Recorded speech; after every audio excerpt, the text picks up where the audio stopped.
En ce joli mois de mai, commencer ma prédication de ce dimanche par cette prière que Jésus adresse à son Père. Comme tu m'as envoyé dans le monde, moi aussi, je les ai envoyés dans le monde. Peut que nous réconforter. Eh bien, ce matin, laissons-nous accompagner par cette prière pour justement trouver dans nos chemins de vie énergie et réconfort. Ce matin, que ce temps de culte nous aide à retrouver l'énergie et le réconfort dont nous avons grandement besoin pour apaiser nos angoisses et restreindre nos découragements, qui, au vu des souffrances de ce monde, que sont les guerres, les misères, le changement climatique et ceux qui, au quotidien, altèrent notre vivre ensemble, sont mises à rude épreuve. Certes, l'objectif peut sembler inatteignable. Comment une simple prédication dite et entendue dans ce temple pourrait-elle provoquer un si grand bouleversement?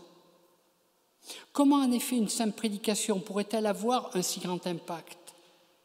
Quel en serait donc son remède, cette lueur d'espérance qui nous appellerait par l'entremise de ma prédication à prendre au sérieux le désespoir de nos contemporains, comme d'ailleurs les nôtres?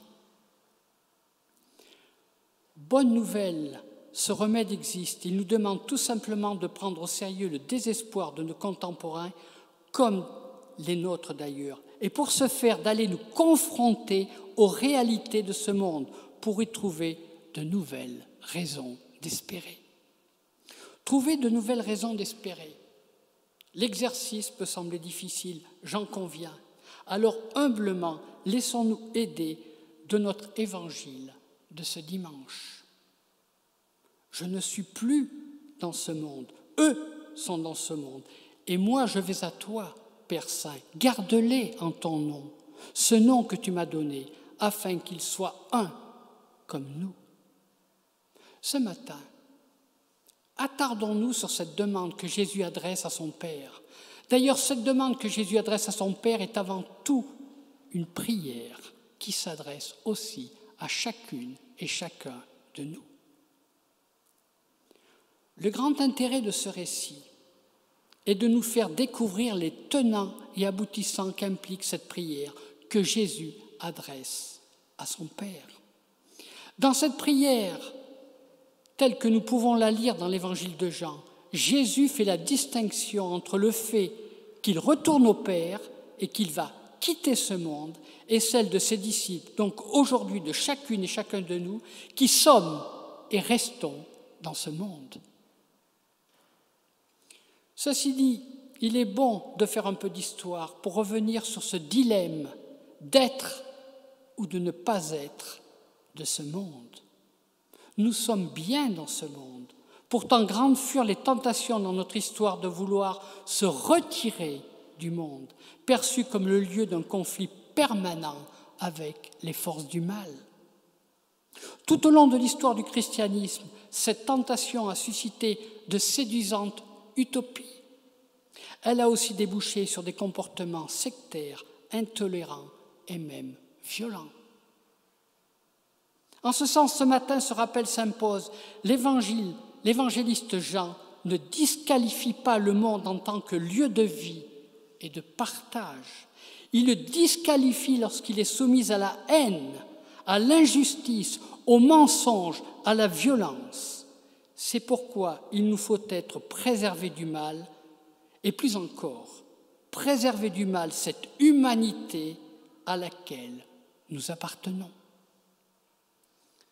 Préserver du mal, c'est-à-dire loin de nous enfermer dans des sanctuaires, devenir au contraire avec beaucoup de bienveillance une avant-garde qui combat pour que le vivre ensemble soit le ferment de tout ce qui anime nos engagements.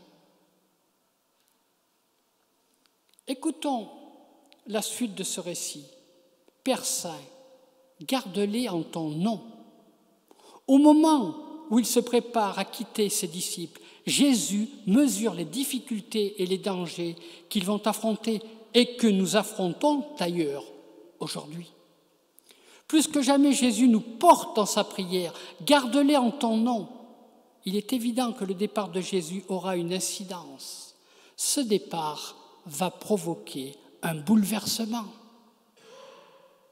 Donnons une consistance à ce bouleversement avec cette question.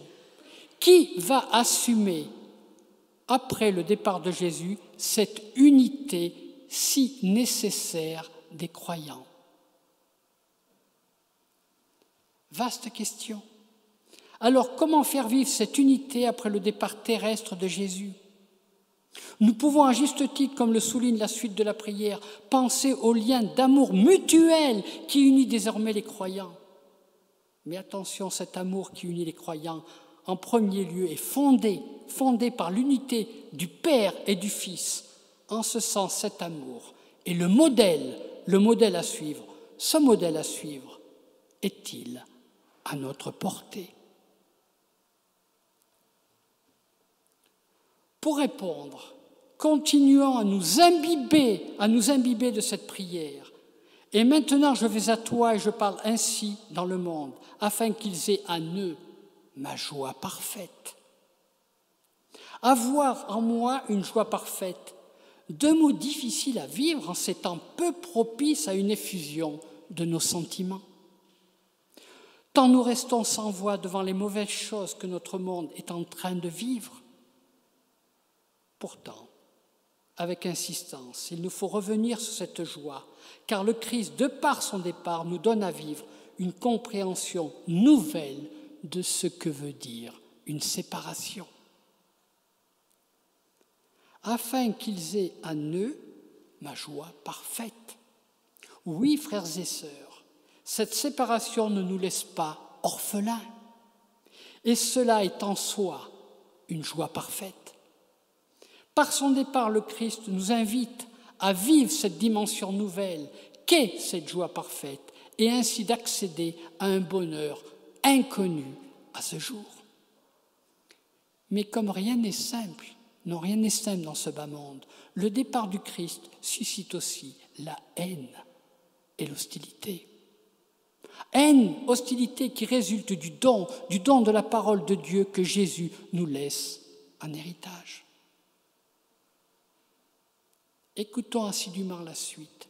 Je ne te prie pas de les ôter du monde, mais de les garder du malin. Très justement, ce verset le dit. Il n'est nullement question d'être hors de ce monde, mais d'être protégé du malin. Eh bien, ce matin, balayons d'un revers de manche cette idée de ne pas être de ce monde. Voici avec force ce que dissipe ce verset. Oui, frères et sœurs, toute idée de ne pas être de ce monde est balayée d'un revers de manche. Je te prie de les garder du malin. Revenons avec insistance sur cette demande de Jésus de nous protéger du malin. Sans revenir dans des temps plus anciens et cette peur viscérale du diable, cette demande a pour objet spécifique de protéger nos existences des atteintes du mal. Pour le dire autrement, de ne pas tomber entre les mains de ce que ce verset biblique nomme le malin. Frères et sœurs, nous voici appelés à vivre dans ce monde complexe, ambigu et menacé par le mal. Et parce que nous sommes pleinement humains, les tensions entre notre appartenance à Dieu et notre existence dans ce monde ne peuvent être évitées. D'où la prière que Jésus adresse à son Père pour chacune et chacun de nous. Sanctifie-les par la vérité. Ta parole est la vérité. Arrivé à ce point de notre récit, nous savons que cette notion de vérité désigne la réalité divine telle qu'elle a été manifestée dans la personne du Christ. Hier comme aujourd'hui, être disciple du Christ, c'est se sentir envoyé dans le monde pour vivre et dire l'Évangile en pleine vérité. De même que le Fils a été l'envoyé du Père dans le monde, la communauté que nous formons aujourd'hui est elle aussi envoyée dans le monde. L'ouverture du monde est ici explicitement soulignée. Le monde dans son ensemble est invité à rejoindre celui qui, malgré son départ, ne nous a jamais laissés orphelins. Vaste programme quand nous savons qu'en Europe, et plus particulièrement en France, le christianisme est devenu minoritaire. En ce joli mois de mai, pour répondre à cette réalité incontournable, ne sommes-nous pas appelés à devenir des missionnaires? Ah, attention, le mot est lâché. Alors soyons prudents avec ce mot missionnaire, qui a une connotation de notre temps. Ce mot d'ailleurs n'est plus présent dans notre langage religieux. Pourtant, ne soyons pas effrayés par ce mot et ce qu'il implique. Ainsi, la bonne attitude à avoir est de considérer que nous sommes tous appelés à écouter l'Évangile, croyants et non-croyants ensemble. Aujourd'hui, notre monde est séduisant par certains côtés, mais aussi effrayant dans beaucoup d'autres.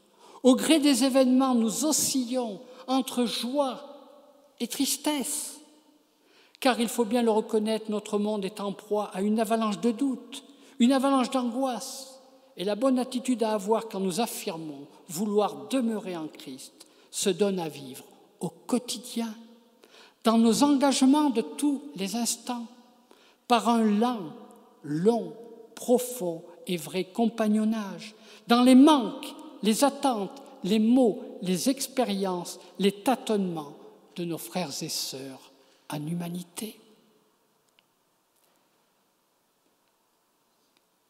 Immanquablement, la conclusion de cette prière vient se heurter à ce mot « espérance ». Eh bien, faisons une dernière pause. Chers amis, frères et sœurs, l'espérance est exigeante. Elle demande que Dieu nous parle pour ne pas nous laisser aller seuls de déconvenu en déconvenu.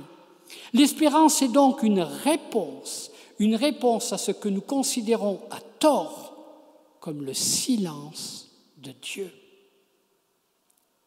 L'espérance est donc cette confiance dans les promesses de Dieu qui ne seront tenues que si l'espérance, elle aussi, est active. Attendre une réponse de Dieu ne veut pas dire rester inactif en attendant une intervention de Dieu pour sauver la planète, éradiquer la misère, mettre fin définitivement aux guerres.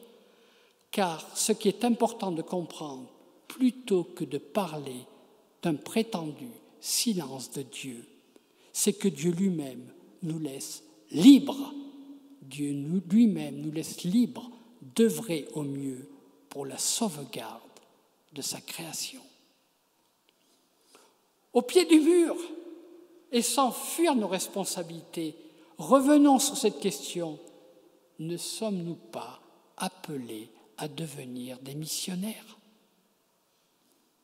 Avant de répondre, il est bon de dire que nous ne sommes plus dans les sombres moments de notre histoire et qu'évangéliser aujourd'hui, ce n'est plus chercher à convaincre, ni même à répéter sans cesse une série de dogmes qui ne sont plus porteurs de sens pour nos contemporains. Mais alors, c'est quoi évangéliser? Évangéliser, c'est cette liberté que Dieu nous laisse d'œuvrer au mieux pour sa création.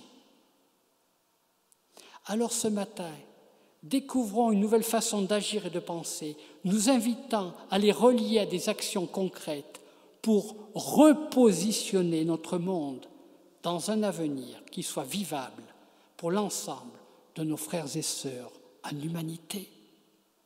Laissons aux générations futures cette liberté de vivre dans un monde plus harmonieux, porteur de joie parfaite. Eh bien, modestement, soyons ces missionnaires.